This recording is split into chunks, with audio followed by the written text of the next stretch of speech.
Disclaimer. Please forgive me now, for there may be mispronunciations in this video.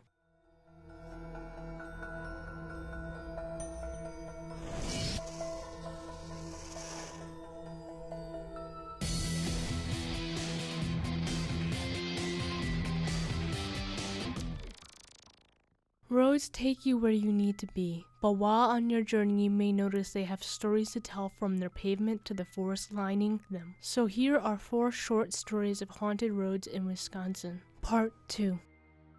Highway 12 or Borrowbow.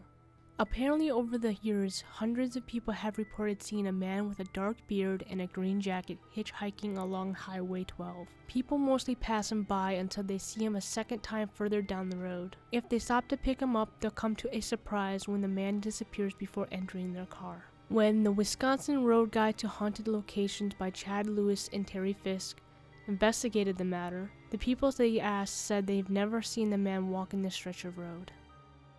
There is a tragic story that follows Lbert Road, a road outside the town of the same name, of a man who had to bury his daughter. Not only is the story tragic, but the man himself is also a ghost. Between the hours of midnight and 5 a.m., people often see a lonely man leaning against a tree holding a lantern. If you stop near him, he'll ask you if you've seen his daughter, who had never come home. If you do stop, you'll notice a number of odd things about the man. He only has half a face, and secondly, he disappears especially when people shine lights on him. It is believed the man's daughter was killed on Lbert Road around the turn of the 20th century. Unable to accept her death, the man took to wandering the road in hopes of finding her, even after his death. When investigations were done, people were familiar with the story but told Chad Lewis and Terry Fisk of the Wisconsin Road Guide to Haunted Locations that the young girl died more recently than back in the 1900s.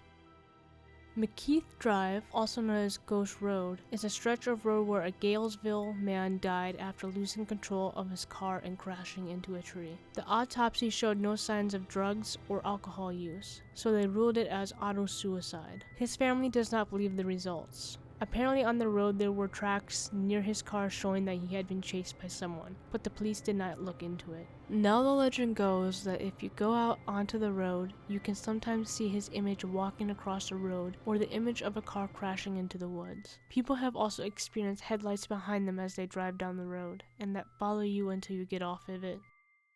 Bryant Road is now known as Seminole Highway and is a quiet residential street, and is also now home to a ghost of a small child in a Halloween costume, but it was different back in the late 1800s. Unearthly spirits would appear to teamsters and foot travelers. The ghost would be described as a luminous white vapor that would appear from the brush on either side of the road and follow them for a short distance before vanishing. Others claim that the vapor took the form of an Indian on a pony that appeared from nowhere that would do the same thing. Sometimes late at night, people would say they heard the clatter of a pony's hoof beats as the beast and its ghostly rider charged up and down the road in pursuit of someone. Luckily, these phantoms never caused any harm to anyone, and its identity was never learned. But some say it was an Indian who had been killed by a white man, or Indian foe, and was seeking revenge. Others thought it was a white man who was buried in the cemetery near Bryant Barn, at the east end of the highway, but none knew the reason for his return. What do you think of these haunted roads?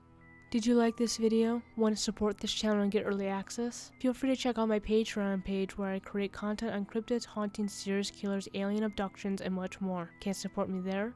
Like, comment, and subscribe here.